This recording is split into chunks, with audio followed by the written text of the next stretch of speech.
Hello,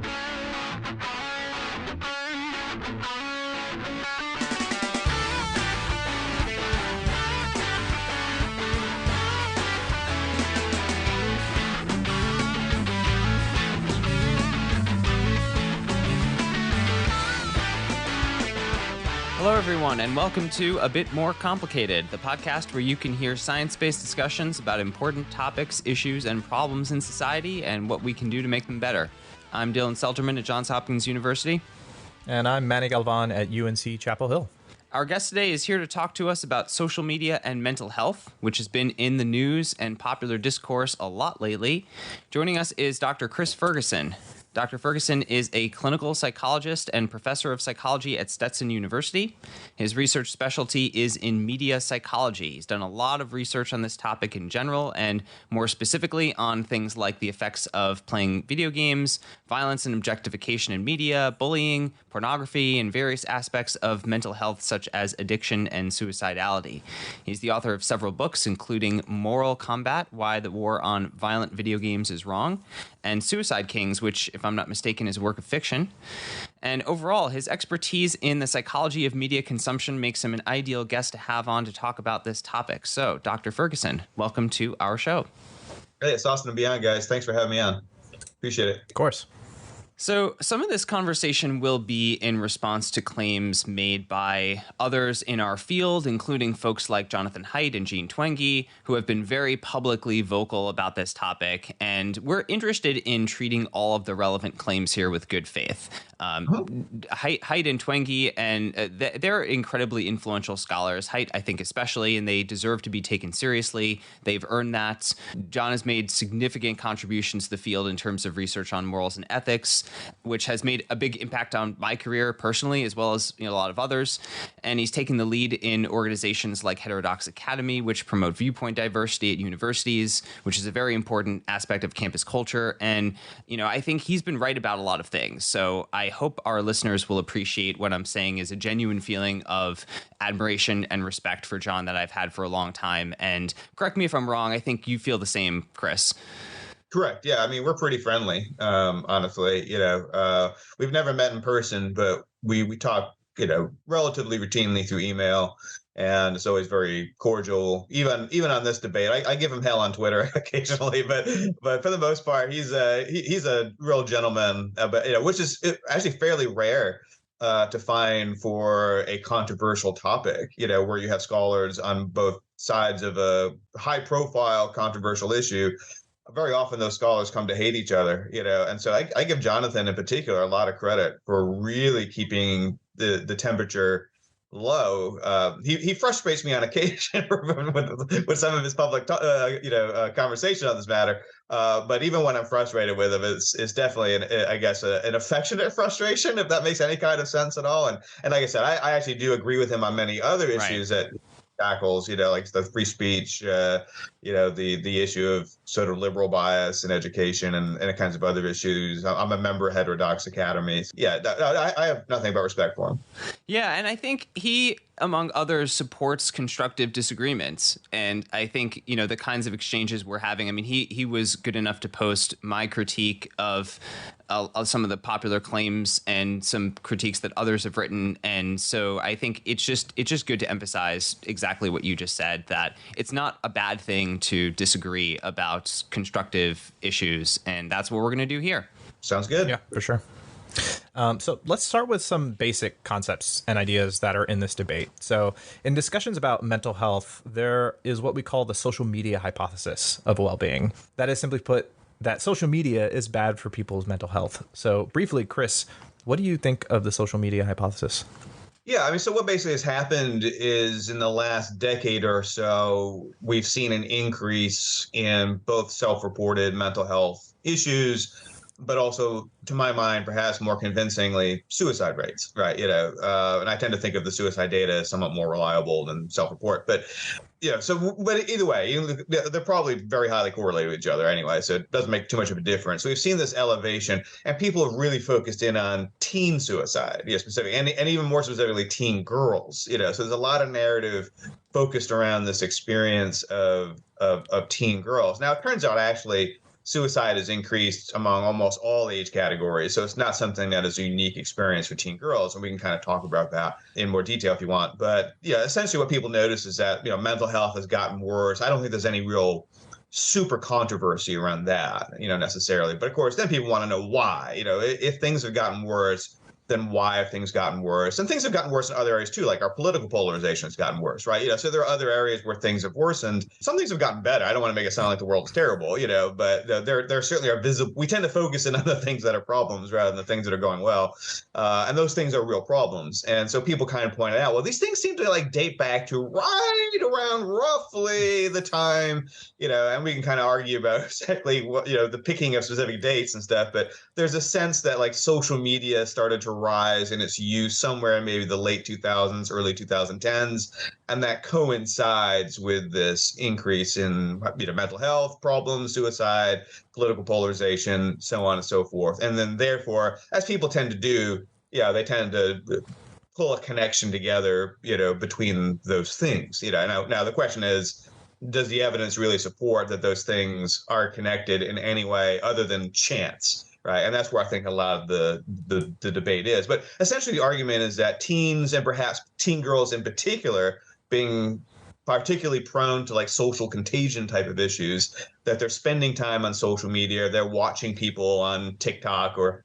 Instagram, maybe bragging about their mental illnesses, or maybe something else untoward is going on, or they're just simply comparing their appearance to other people on social media in negative ways, and that is causing this increase in suicidality or mental health within that population. Yeah, so just to kind of piggyback on that here, part of the issue may be in terms of how we frame the question, and I think there's room for nuance here. And I want to bring in some quotes from other people that have resonated with me. So I heard an interview with our colleague Andrew Shabilsky where he was asked this question, whether social media is bad for mental health, and his response was basically, well, compared to what?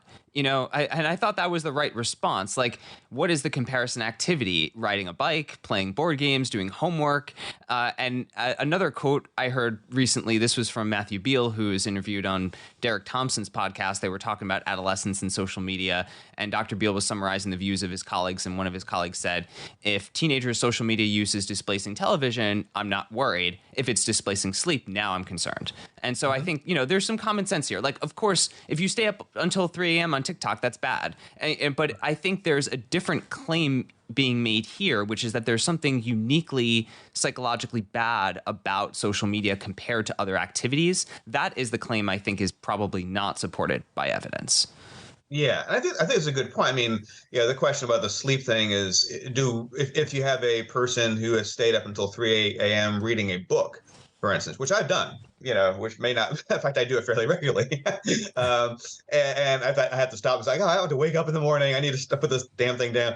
Is that okay? Because, well, it's a book, and reading is good, as opposed to, using social media is a waste of time, and therefore it is sort of negative in a way that we sort of code book reading as being positive. Now, there may be reasons why one is positive, one is negative. I'm not saying that that's not possible, but I think there was this kind of like intuitive sense. I mean, certainly from like speaking to lots of parents, I think a lot of parents have the sense of like the activity itself is worthless, and therefore I would rather, the quote, it sounds so cliche, but I've heard parents say it, like, I'd rather they be outside looking at trees, kind of stuff. And like, when did teenagers ever stand outside looking at trees? This never happened in the last 100 years, at any rate. Maybe before there was nothing else to do than look at trees. But that wasn't my teenage years. And it probably wasn't even the people who were saying it wasn't their teenage years. I just to piggyback off that, I hear some people kind of pining for the days when teenagers were more likely to go out drinking and having hookups and lots of sex. And the teenagers are doing less of that now. And people are like, because they're on their phone so much, and that's bad. Well, okay. Well, there is this kind of like, you can't win, because I've been involved in like the teen sex media stuff for a while too. And not 10 years ago, people were upset about like television and movies creating like teen sex. This was the teens having too much sex is because of television. Now, like literally a decade later, teens aren't having enough sex, and it's because of social media. You can't win, one way or the other. And maybe, I mean, young populations are decreasing. We have this like, too many elderly people problem in a lot of society. So maybe we should be, I don't know. I'm not really. Silly. Don't put me as a serious quote for that. But you can see the sense of like, yeah, you can't win. If people are inclined to be upset about something, they'll find a thing to be upset about if that's what they want to do. Now, of course, suicide's a real thing. I mean, I'm not just that in the same way I'm kind of saying, well, teen sex is, you can't win one way or the other. But it is a weird argument, right? This sort of sense of like teenagers aren't having enough sex. Where did that come from? I mean, that's such a, I'm startled that like scholars are seriously making that point. But whatever, that's good. All good. It reminds me of, just you see the 300-year-old quotes from philosophers saying like the kids nowadays are reading books and it's bad for their soul or whatever. Back in my day, we had to memorize everything. Yeah. And so like you find that trend throughout history of people always saying that the last era or the new era is doing something wrong. Yeah. I think another issue for me right now with the social media hypothesis, and I'm really trying to think through this, is it seems to be kind of also a shooting the messenger kind of thing, where social media is just the conduit through which people in the current era experience the world and inculcate beliefs and views and attitudes that are part of the larger culture. Yeah. So like particularly young women feeling like they're doing a lot of social comparison, and we'll talk a little bit more about this in our conversation. And they're feeling like they're not pretty enough or beautiful enough.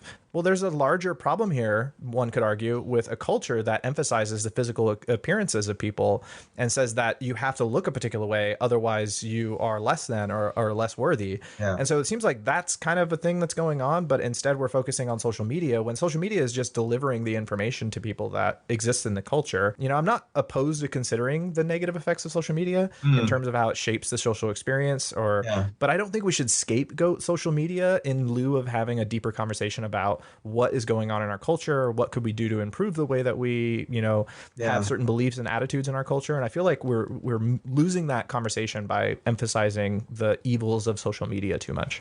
Yeah, well, it's an easy message for most people to adopt, right? Because it's blaming an external source, So, I mean, and I've done some work with like a teenage girls' body satisfaction and stuff, both with social media and with television and movies, and a lot of it really comes from peer competition. Really, it's a nuanced issue, right?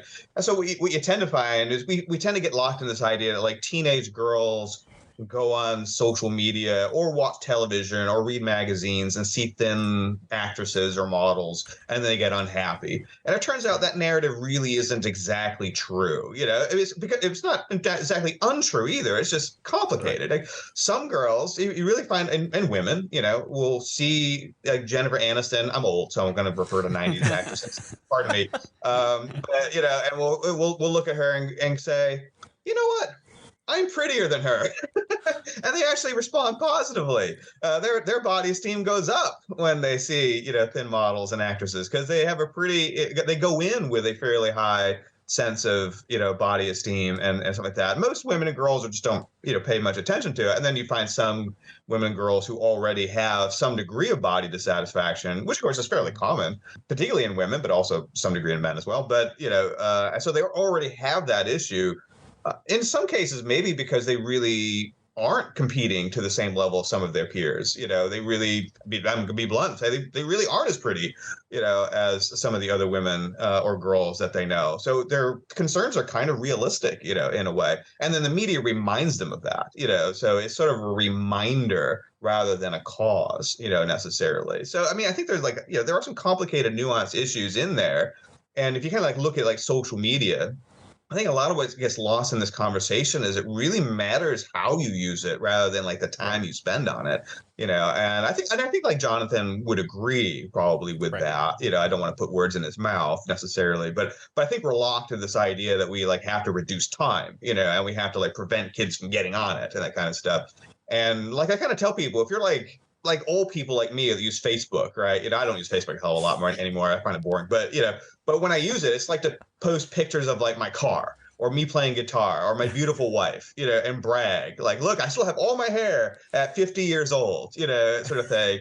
And that actually is associated with positive outcomes, sort of bragging about it. It may be obnoxious, in fairness, but for the person doing it, that sort of thing tends to be associated with positive mental health outcomes. It's kind of like we were talking about when you compare yourself negatively to the other people you're seeing in the media, then yeah, that's associated with negative outcomes. So if you're a teenage girl and you see some of your peers and they have more boyfriends, they look prettier or whatever, and you feel bad about yourself, then yeah, that can be a kind of a contributor to a negative outcome. Same thing if you're 50 and you're divorced, bald, and have a crappy job, then that also could kind of do it too, So for those individuals, the advice of, well, maybe you ought to get off social media, a little bit at least, and that might help you, isn't bad advice, I don't think necessarily. But I don't think it's the root cause of their problems necessarily. I just want to apologize to our no hair having listeners. Should have had a trigger warning up here for like this, like, what was it? Baldness phobia is going to be a feature. You're going to be canceled on Twitter, man. Yeah, I'm so glad you brought that up too, because I think, there's this assumption that negative social comparison is the default for everyone all the time. And yeah. I routinely see my friends and colleagues posting all this awesome positive stuff, accomplishments, and family moments that look wonderful. And it fills me with so much joy. And I see beautiful people and I see them enjoying their lives. And I'm like, yeah, life is good. That's awesome. Yeah. And I honestly, I find it a bit baffling that there's this assumption that anytime people look online and see positive stuff about other people's lives, that's going to make them feel worse. I feel better. I know a lot of other people anecdotally who have said similar things. We see this in the research evidence, which we're going to get into. The idea that it's not a monolithically horrible experience, but in a lot of these conversations, we're kind of treating it that way. Yeah. Yeah, and I think probably people point out, well, it may not just be that, but you're also interacting with people in real time. And, as we know, if you say anything these days on Twitter or Facebook that's controversial, you'll get slammed by people on whatever the other side, in ways that most of us would agree are non-collegial, non-constructive, kind of ways. And perhaps if you're like a teenage, this is I think what people say, if you're a teenage girl and you post a picture of yourself and then you get a lot of feedback that's super negative, like you're fat, you're ugly, whatever, then that can be, a bad, and I don't think anyone would disagree. I think that's a pretty negative experience for, someone to go on. But of course, the reality is that, like in all likelihood, that individual, that teenage girl, is probably getting similar feedback in real life from her peers at school, perhaps even from her family, or even from their doctor. You need to lose weight. That negative feedback can come from a lot of different places, and so it sometimes can be tricky. That yes, that is an issue that we need to worry about. But how do we isolate the social media side of it away from things that are happening in other areas of this person's life that is also having a negative impact? And it's hard to know how much real additive effect social media has once you think about all these other things that are going on in a person's life. That, I think, leads nicely into what I want to talk about next, which is like the evidence base for some of these claims, right? How do we even know whether social media usage is linked to mental health one way or the other? In some ways, I feel like Haidt hasn't done himself any favors on Twitter because he kind of leans into this image of mental health problems spiking on this timeline where social media and cell phones became popular at the same time. And the issue with that is any first-year grad student can look at that argument and simply respond, correlation does not mean causation. And so how would you describe the overall state of media psychology research on this topic? It seems like it must go beyond that simple correlational argument, but that is the one that's very prominent. Yeah, it does. It is contested, So, and of course, probably the times I give Jonathan a lot of hell on Twitter is when he makes it sound like the thing that frustrates me about it is not that he's making his case. He has the right to make his case, and that's part of debate. What frustrates me is when he goes on like the news media and shows up in like Congress and says something that implies all of the evidence is on his side. So that I see a little bit of red when he makes comments like that. When I talk with him, like, he's pretty good about it, and then he'll go in front of like the Senate, and then he'll say something like, "Oh my God, I know this isn't true." Same thing with Twenji, or I can never pronounce her last name, so I'll apologize. I thought it was Twingy. Twingy. We'll go with your. I'm bad with names anyway, so we'll go with your pronunciation, and she can send us a nasty gram if we got it wrong. But Twingy, I think is because she was like have smartphones destroyed a generation. That was like the headline of her Atlantic article. I wouldn't criticize her for that, because we never write those headlines. They're always written by the editors, and I've seen her present research, and I've read a lot of her academic work. It's very good and very nuanced, I think, in its conclusion. I think the conclusions being drawn from her work are incorrect, but I think her work is very strong. Gotcha. Yeah, I might have a less sanguine view, but offered respectfully. And of course, she was also part of the whole narcissism epidemic, thing from years back, which actually is the title of her. Does have saying that, and so I know like Brent Roberts, and I'm sorry to name drop, and people aren't going to know. So Brent is another social psychologist that really kind of strongly argues that she was dead ass wrong about the whole narcissism epidemic thing, and I do find it curious that we went from very quickly social media, which is a claim that she made, is causing narcissism, to social media is causing the exact opposite of narcissism, which is like suicidality. So that feels a little convenient. I'm sure you could make an argument where maybe there is a difference between the millennials and Gen Z, but I think there ought to be a pretty high standard of evidence for that kind of a sudden 180 switch in terms of the narrative. No, I mean, the different pools of evidence, there is, like you said, there is kind of this just sort of like raw correlation between, say, teens, and people focus on teen girls, so teen girl suicides and sort of social media consumption. The problem is we don't really have great social media consumption data before like 2013. That's when kind of like the Pew people kind of started tracking that. Before that, it's really pretty shaky data, which makes it hard to really get a good correlation there to some degree. Twenge has said that herself in some of her articles, if I remember correctly.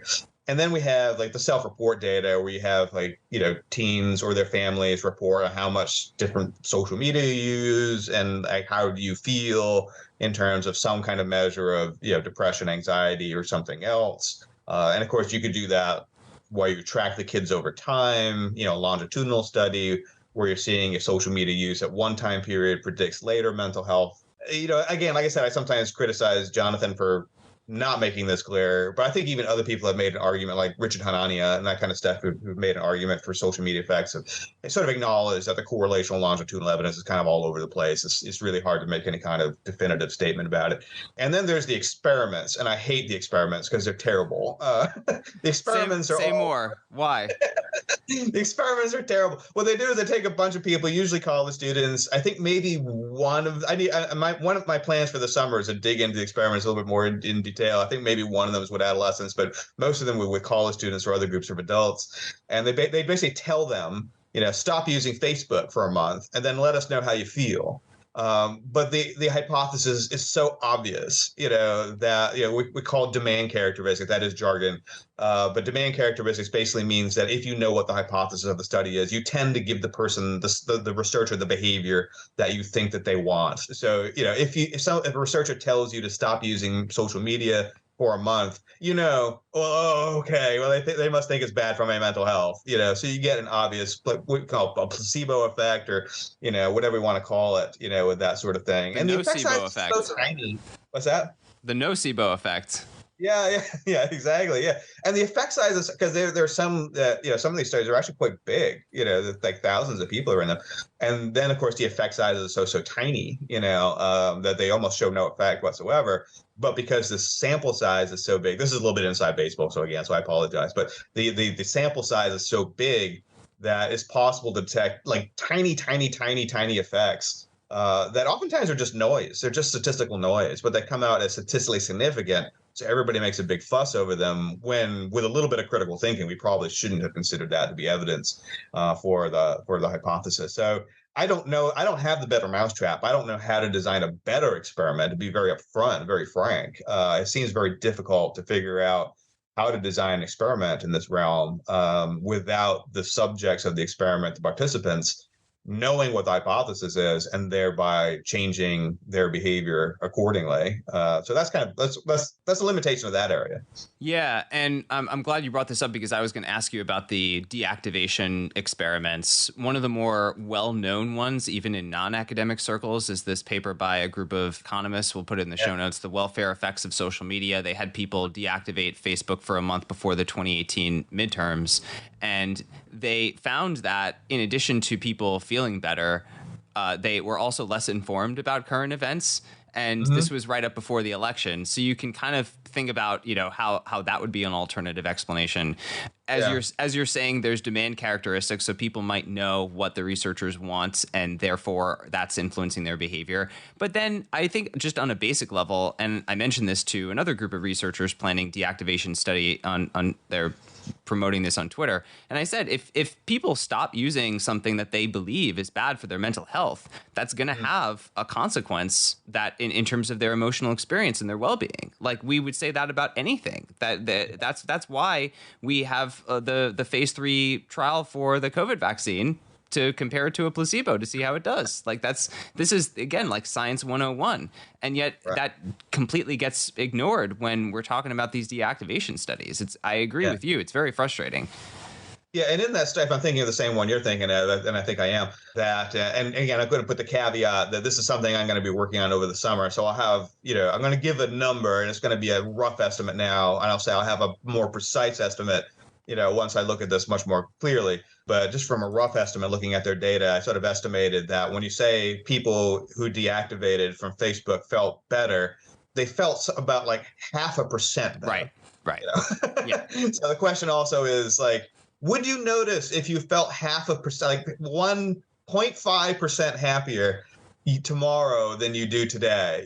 So we have to put that into like context a little bit, as well. And that's why I say like effects in that range are oftentimes what I would call noise, that you can see like these little things pop up in these types of studies that really don't reflect anything that's actually happening in reality. It's just like a statistical blip, essentially. We all get excited about it because it kind of confirms what we thought should have happened, right? Without really thinking it through of like, what's this like 0.5% happier? Should we have like federal policy, in order to make kids 0.5% happier, even if that is actually what is happening, in this study, which I would say it may not necessarily be what in fact is happening. So it's a mess. Yeah, it's a messy area. Yeah, I just wanted to comment on some of these experimental studies. So I looked through Jonathan Haidt's very long collaborative Google Doc called The Social Media and Mental Health. Yeah. We'll put that in the show notes too. He outlines a bunch of different stuff. It is very, very long, as I said. One of the things that he covers are studies that, like you said, are experimental in design. So they limit the amount of time that you spend on social media is basically the approach. And find that some of the studies, about half of them, because he has the underneath the ones that show effects, he has the ones that don't show effects, which I think is nice for transparency purposes, but also kind of like, well, then what are the studies saying? Like, what if we meta-analyze these? What would the actual results be? So we'll leave that for now. But the ones that do show a positive effect, they improve mental health, but it's through specific mechanisms, which I'm curious to hear your thoughts of.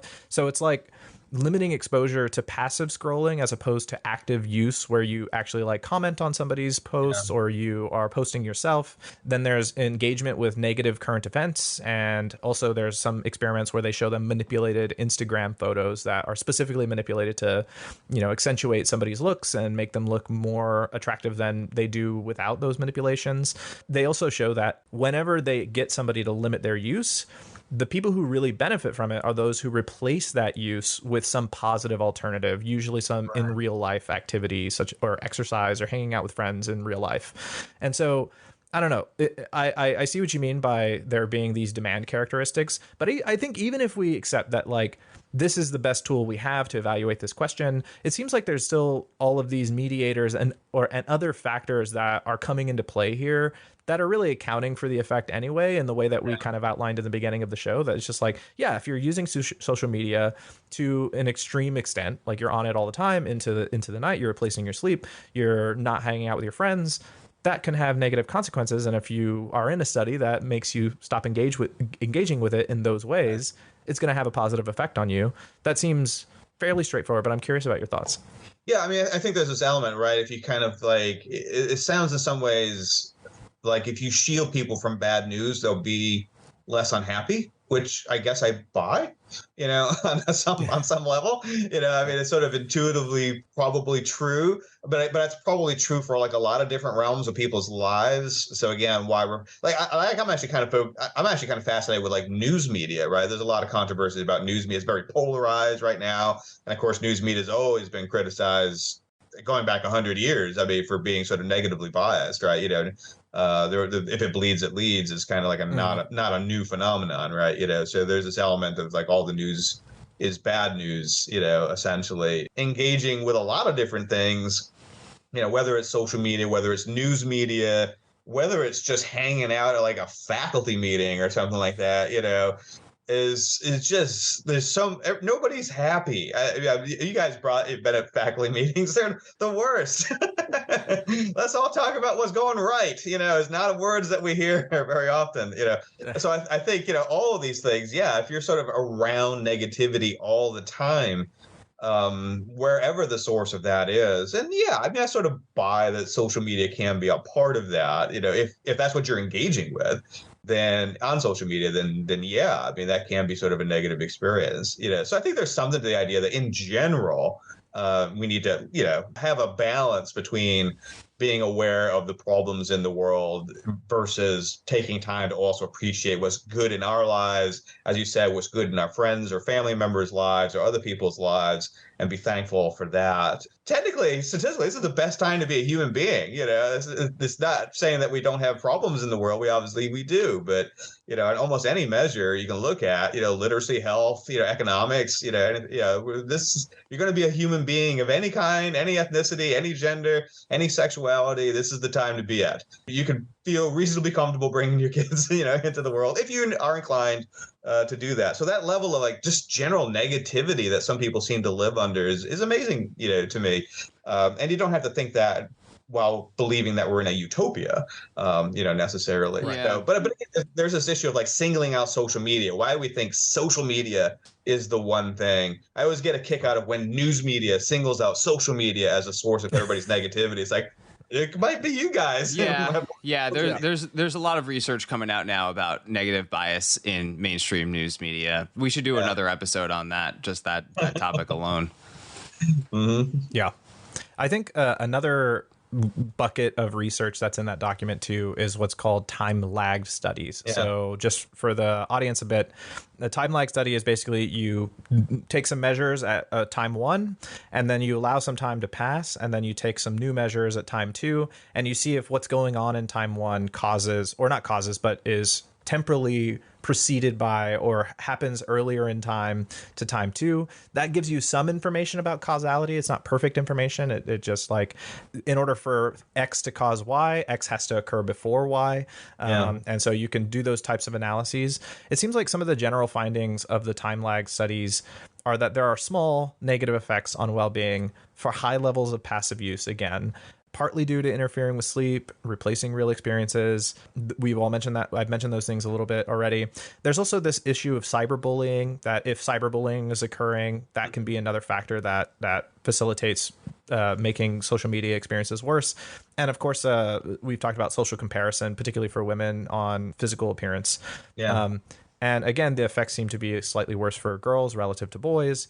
Many of the studies also investigated the possibility of reverse causality. So, they take measures of mental health and social media use at both time points. And so they can investigate if maybe it's possible that, if you have bad mental health, that makes you be on social media more or something like that.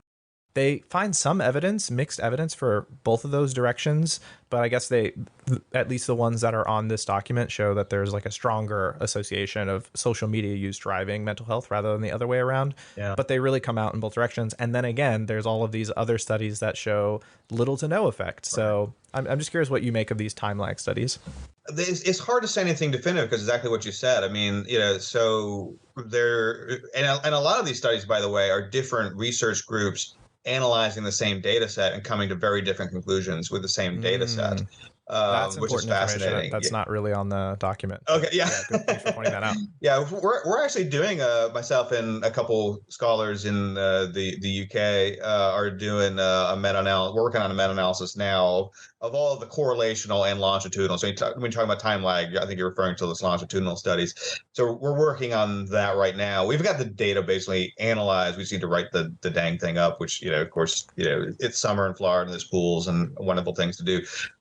So it has to be balanced with other, real life. Even in scholarship, right? We need to balance that against like time with family and like leisure time and that sort of stuff. They have done like monitoring the future and some of these UK data sets. They've taken the same data sets. And as you said, like sometimes one group will find one kind of lagged association between social media use and some kind of mental health outcome.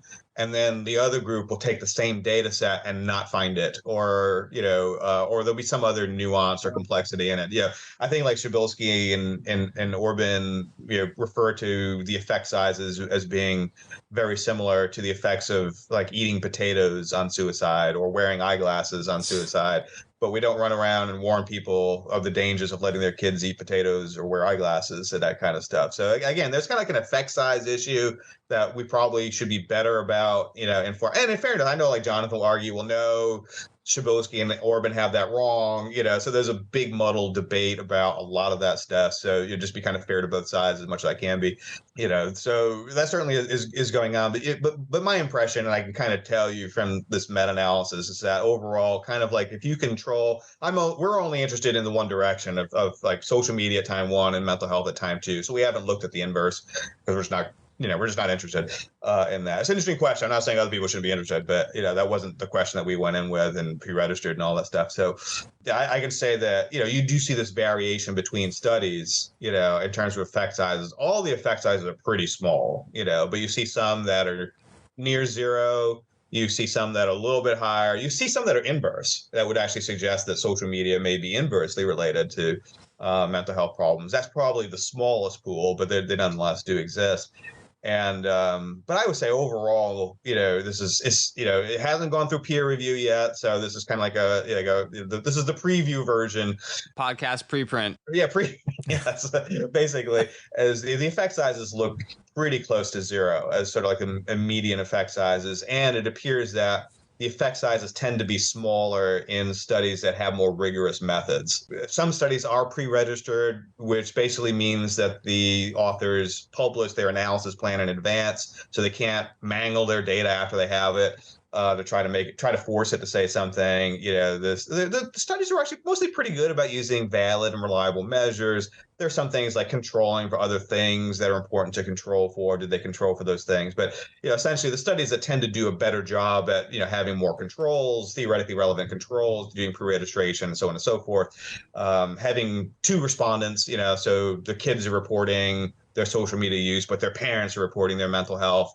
That tends to be a better method for. If we want to go into the inside baseball reason of why, we could, but or you just believe me. But yeah. So, but anyway, like the studies that do those things, tend to find smaller or weaker evidence for effects than studies that don't do those things. So there is a quality issue with some of the studies. But overall, I would say again, the effect sizes are near to zero. The mean effect sizes are pretty close to zero in the sense that we should probably be much more careful than we are in extrapolating this to like suicide data. Because, I hear this like talk about, and this is secondhand to be fair, but I've heard this like talk of people making claims that like the excess deaths in teen suicide could be attributed to social media. So basically this rise, not all deaths, but the excess deaths. Now that's hearsay in fairness. So, maybe that's a distortion of what some people actually said. But that would be a pretty dramatic claim to say that like all these excess deaths in teen suicide are due to social media based upon the really, really, really tiny effect sizes from these studies. Even if you take them at face value and assume that these effect sizes aren't noise, which I would say that they're probably noise. Yeah, I'm glad you brought that up. I want to come back to that in a second, but just to reiterate, both you and Manny talking about the possibility for either reverse causality or associations just going in the other direction. And I feel like this is really fascinating because some researchers have pointed to the idea that teenagers especially may be looking to social media as a coping mechanism for underlying distress. And there's a paper looking at Belgian adolescents, and they specifically noted that the participants were feeling underlying anxiety and lacking social contact, especially during COVID. Yeah. And they went online as a way to try to resolve that, but it was not effective. And it's, Right. you can't replace in-person contact with online contact. I think we should all be taking, and assuming that there is a significant association there, we should be taking the possibility of a reverse association pretty seriously. But I also wanted to double click on what you just said about suicide.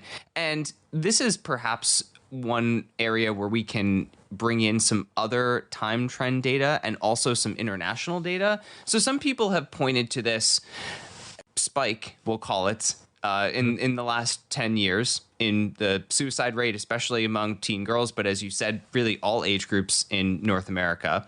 But I am curious whether the suicide rate is actually is higher now than it was in like the 80s and 90s. I don't think it is. I think we're actually doing better in the social media era than people in those decades. And the second point I wanted to make here is that this rise seems to be in the United States, United Kingdom, Canada, and Australia. And in other countries throughout the world, it's going down. France, down. Italy, down. Poland, down. Spain, down. Germany, Japan, Korea, down. And I feel like that speaks volumes, because if it were about social media, we would be seeing these effects everywhere in the world where people are using social media, but we're not. We're just not seeing that. Yeah, no, it's absolutely true. I mean, and what happened in the United States is that, suicide trends kind of work on a sine wave. We really started like tracking them, I think the CDC really in the late 80s. And, so we had this kind of a peak in 1993, 94, thereabouts, and then it dropped off pretty rapidly. Nobody knows why. Nobody. Right. We don't have an explanation. Well, maybe it's the video games. Maybe it's a video game. I know they helped me out a lot in the 90s. Yeah, so sure, that could definitely be the case. And of course, this is something you saw with like television violence, right? That was the reason why we had this decade-long like argument about television violence is people would point out like, well, television was introduced really effectively in the 1950s, and then 20 years later, you had these like the spike of violence in the United States. And people said, well, those are the kids that grew up with television, right? And then what happened is after, 20 more years, that violent crime spike dropped off. But television, I mean, we got Game of Thrones now. I mean, there was no reduction in television violence. If anything, quite the opposite, So, and then you get this like, well, that doesn't matter. The societal data mattered when it fit the hypothesis, and it doesn't matter anymore when it doesn't fit. And I've had these debates with some of the people in the video game and media violence field who let's just say I appreciate the gentlemanliness of Jonathan for a good reason, but so it's a much more pleasant debate to have with him over social media than some of the video game stuff was. But that was basically the argument. You have people that like 10 years ago were arguing about how this like violent crime spike mattered and was like a nail in the coffin of, denialism of television violence effects. And then 10 years later, like, well, no, this data doesn't matter. It's blah, blah, blah, blah, blah. It's complicated. It's complicated. Well, yeah, of course it's complicated, but that, you can't use the data at one time period and then not use it at the next time period. You got to be consistent at very least. So I think that's the danger here is, we're just picking up on a sine wave trend. And we're looking at whatever happens to be co-occurring at the time of this lift, right? And the reality is, and I have another paper that's on review now, we'll see where this goes, is you can actually pick a whole bunch of different things and show that they all correlate with teen suicide. So like income inequality has increased, right? Fatherlessness has increased. There have been changes in the K-12 education system, and people pointed out that like this suicide burst is more common among liberal families than it is among conservative families, for instance. And there's an argument maybe these like progressive changes in K through 12 education have something to do with that. I'm trying to think of like adult suicide correlates with teen suicide, right? So maybe it's that if your parents kill themselves, that increases your likelihood of killing yourself if you're a teenager and such, of course, you have these ideas of like ecological fallacies, right? Sometimes things can correlate in the real world without their, it's just chance, right? Like you look at like Beyonce. Like you could say, well, Beyonce has made more money year after year, so maybe she's contributing to like climate change, right? But we wouldn't really think that. You can find a correlation there, right? She's made more money, the world has gotten warmer, but we wouldn't say that she's literally made the world hotter, right? Maybe figuratively, but not literally, sort of thing, right? So that's kind of an example of how you can kind of create these false correlations. I mean, the correlation is real, but there's no actual. It's just chance, I mean, you can kind of like reevaluate it with something called a time series analysis, which is where you're trying to move some of the what they call an autocorrelation, which is just a tendency for like one year to predict the next year in a not meaningful way, to look for these like lags. And that's kind of like the stuff that I did with this other data set. It's kind of showing like some of these things really do stay correlated, even controlling for that sort of ecological fallacy tendency. But it also suggests that whatever the hell is going on with suicide, it's a big thing. Like it's not social media. That there are all these other things like income inequality, single mother births, the changes in the education system, political partisanship was actually one of the strongest correlates of teen suicide, which is fascinating to me. And all of these things are like moving in the same direction. They stay correlated with teen suicide, even when you control for autocorrelations at several year lags. So that's important to point out too. It doesn't that's not just a concurrent, correlation, but a multi-year lag correlation. And so it's, I think we really need to stop thinking about like, well, it's teen suicide and therefore it's this thing. And I wouldn't even say, well, it's teen suicide and therefore like K-12 education is at fault or that kind of stuff. There's really some bigger, complicated social thing going on that's pulling in both teenagers, but also importantly, what gets left out is older adults, the actual, there are two groups that commit suicide more than any others, and it's not teen girls. They're actually one of the lowest suicide rate of any, ethnicity, gender, age. The two groups that commit suicide the most, which nobody ever talks about, are early to mid-20s Native American men tend to kill themselves at very high rates. They're probably the number one at this point. And number two, bad news for both of you, is middle-aged white men tend to be the net. So watch out for your future. I'm there already. I'm 51. I'm right in this prime age, gender and ethnicity for suicide. So middle-aged white men also tend to have a very high suicide compared to middle-aged black men, middle-aged Latino men, so on and so forth, which is also kind of, I don't know why. I mean, it's fascinating, but it's, I've seen researchers studying so-called deaths of despair. And I feel like that is a line of research that seems to be giving useful directions on why there's a suicide amongst that particular group. Yeah. Yeah. The thing that's frustrating about this whole thing for me is that there are plenty of problems that we know about, and like, they're very clear problems. Climate change is an obvious one. I think economic inequality has severe consequences, and we just kind of know that. Same thing with racial inequality. The gap between black and white Americans' families is like 10 to 1 in terms of wealth. Like there's a set of things that we know are significant problems, and we have policy levers to change them. And yet the conversation always seems to coalesce around these things where we really don't have a clear sense that this is the problem. This is a good example. I mean, the other thing is like the Tide Pod challenge, or the comic books are hurting people, or Dungeons and Dragons. It just feels like we get wrapped up in these like moral panics, I guess. And so I'm curious from your perspective, because I tried looking on Twitter to see if you've ever called this social media thing a moral panic, and I didn't find any evidence that you have. But I'm curious if you would agree, if you would think that what's going on with social media, similar to video games, is a kind of moral panic that is sweeping the intellectual class of the United States right now. Yeah, I mean, I think, I think definitely the sort of social media mental health thing, it certainly has aspects of a moral panic to it. I mean, especially with like I said, the idea that there's this conclusive body of evidence, there's no doubt whatsoever, it's being tied to this like social phenomenon, and that the government needs to intervene and fix this. It's kind of like it looks a lot like video games in 2000. I mean, it's really a very similar pattern. It's, you can almost clock it and say like, well, in 15 years, people will have forgotten about this, and we'll move on to whatever the next moral panic is at that point.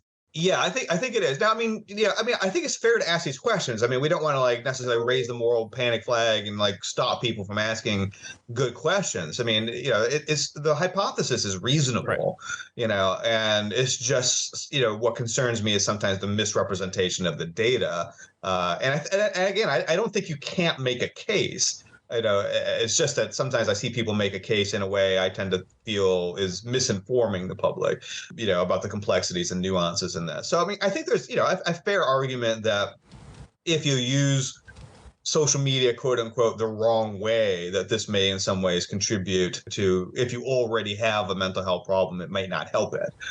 Certainly aspects like cyberbullying, we know certainly are going to contribute, to mental health. I mean, I think there are some aspects of things like Twitter that tend to incentivize mental illness in some ways, or give voice or authority to people that maybe we shouldn't consider to have meaningful opinions in some respect that we ought to base policy on, at very least. The amplification of the extremes on both the left and the right, sort of worrisome on some social media. So I mean, I think that, it's not like social media is a wonderful animal. We shouldn't be concerned about it at all. But I do think there are elements that I recognize, like with comic books, with rock music in the 80s and Dungeons and Dragons, and with video games, in the sense of like, there's an isolated problem of teen suicide. We're not going to worry about middle-aged adults. We're just going to focus on teen suicide. Ignore that that the problem is worse in middle-aged white men. Who cares about them? It's teen girls. We're going to focus on this. What do teen girls do? They spend a lot of time on social media, so we're going to blame that.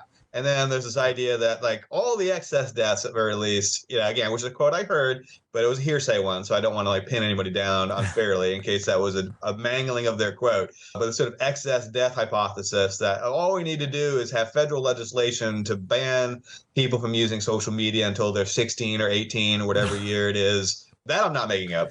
That I've heard directly, and that'll make this problem like go away. Right. And I think that's the more panicky side of it. Is this wishful thinking that simply rolling back technology, a couple decades will fix everything. When first off, it's never going to happen. I don't even think. Yeah. That would pass through the First Amendment, and that even Right. so I think it's kind of a dead. Well, I'm not a lawyer though, so Right. but my guess would, from video games, I'm familiar with those efforts in video games. I think a similar thing would be a roadblock, but I don't think it's going to fix anything, or have very minimal impact at best. If you really could wave a wand and somehow create a system that would prevent teens from using social media, which would only make them want it more, by the way. Yeah. The very fact it's like I just want to say very clearly, it's not that I'm against like regulating massive tech companies. Like, if there are regulations that are going to be helpful, effective, and actually make people's lives better, let's for sure do it. Awesome, cool. Yeah. I'm down. It's not like I'm protecting these companies. They can go to hell as far as I'm concerned. It's all about just like, I don't want to spend our time and political capital on doing a thing that doesn't even matter. Really, it's not going to make a difference. And so that's kind of where I'm at. Yeah. I mean, I think the magic for, most moral panics, and certainly you can see some moral panics that are like exclusive to one political side, the right or the left. But most of them tend to be bipartisan. So the social media thing is pretty bipartisan. You don't really have a lot of defenders of social media, which is fair. Like I said, I don't really care for the companies either myself. And it tends to appeal to old people, because old people buy newspapers, they vote, and they have money, so that tends to be the audience. Right. And once the old people die, Ozzy Osbourne was like sued, right, for like suicide in the early 1990s, and nobody thinks Ozzy Osbourne is a source of like people's, it's still his fans that are the ones committing suicide, right? It's the 50-year-olds, and the 60-year-olds who are doing it. Nobody's like, well, Ozzy Osbourne still killing off the elderly, kind of a thing.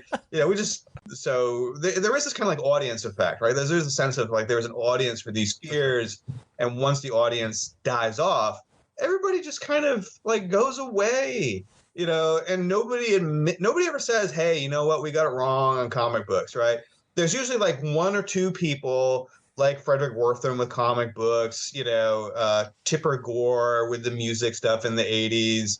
That's one of the things I hope it's not Jonathan with social media, but at the end of kind of holding the bag, sort of thing that it becomes, and that's one thing I do worry about with this field is I always worry about fields that become associated with particular people. Like, there were specific video game researchers, and I regret to say maybe eventually I became one of them, but there certainly were like specific names that were associated with like the media violence hypothesis, right? They were these guys' theory. And there are some fields that kind of get like that, and I think there are other fields that don't. And I worry about the fields that do get like that, where it becomes like the Jonathan Haidt. I don't mean to pick on him, but Jonathan Haidt theory of social media, or the Gene Twenge, okay, that's how you pronounce it, theory of social media, or for that matter, the Andy Shabilsky theory of social media, or the Amy Orban theory of social media. There's too mmany big names. I'd rather see like a morass of little people all doing independent research and. Right. Maybe I'll do a study. Please do. There's no reason. They're not that hard to do. They're actually fairly easy studies. Even new data, it's not that hard to get. I mean, you won't get like 10,000 people, maybe, but even a study of a few hundred wouldn't be too bad. So yeah, we're gonna probably have to wrap it up now. We have a nice hour. We do like to end the show on a particular question. So this is more of just like a philosophical question. So imagine you're in another dimension. You're looking at a panel of dials that control human behavior. So there are dials that control, like, there's an almost infinite array of them, and you can conjure up the dial that the human behavior you want to change with a particular dial. So you can move it up or you can move it down. Some dials control really small things, like how often people cut their grass, and others control big dials, like how often people vote for particular candidates for public office. So the question is, do you move a dial? If so, which one, how much, and why? Oh, yeah. Oh, definitely. I'm ready to be like a deity. No, absolutely. I'm going to start flipping switches all over the place. Yeah. You can only do one. Only one. All right. This is my chance. Okay. No, I think the dial, if I had the ability to do so, and this is actually based on maybe the last 10 years of reflection, as I've kind of had this disappointment over a lot of issues, partly the video game stuff, but then also, like I do evidence on like race and policing because of like the 2020 narrative, which also was largely mistaken to some extent about a lot of things. So I'm sort of interested in this way of like I think like 10 years ago, I had this optimism about how people, generally speaking, are cognitive database decision makers. And I've been disabused of that notion pretty thoroughly over the last decade. And some of that started with some of the ridiculousness on the right, watching like the Obama elections, and some of like the paranoid thinking that emerged there. And but I've also been disappointed with some of like the paranoia that's emerged on the left as well. And I would consider myself center left, by the way. So I think if I had a dial, it would be the emotional decision making versus cognitive decision making, and I would crank that not totally in the direction, we don't want to be robots, right? But I would move that more in the direction of where I think cognitive, data-based, rational decision making is being done, rather than whatever the hell we've been doing for the last decade, which is largely not that. I guess maybe stoicism in some respects would be kind of a similar concept to some extent. I'd like to see some cranking up of that sort of thing, of intellectualization as opposed to emotionalization of our problem solving skills. So I don't know if that was clear. Hopefully it was. No, yeah, that's an interesting response. I guess I am also like the way that you feel that people are making their decisions too emotionally. I feel like a lot of intellectuals make a lot of seemingly, irrational decisions from my point of view, right? Yeah. So I don't know. It's an interesting response. I would love to see what that world looks like. I was going to say, it seems like maybe an implicit endorsement of general Enlightenment values. Yeah, and I was going to say, it's not, in my mind, I think people like Keith Stanovich have shown this, like, it's not associated with intelligence or education, right? It really is, like you said, like, there are plenty of people with PhDs that I've watched melt down on Facebook. So, it's not like everybody has to get a college degree, but just in the sense of, like you said, being aware of data, as best you can, given your intellectual abilities and stuff, and trying to make the decisions as best you can, rather than leaping at whatever, moral, emotional, social incentives seem to be in front of you, which is, I think, what a lot of people are doing. So, Dr. Chris Ferguson, thank you for joining us on the show. We appreciate your time. Yeah, thanks. This has been fun, and we got to get you back on to talk about some other stuff you've worked on. A lot of really interesting stuff about suicide contagion. We talked a little bit about violent video games, and I don't know. There's a lot of stuff we could pick your brain about. So it'd be wonderful to speak with you again. Well, I really enjoyed this. Thanks for thinking of me. Thanks for having me on today. I appreciate it.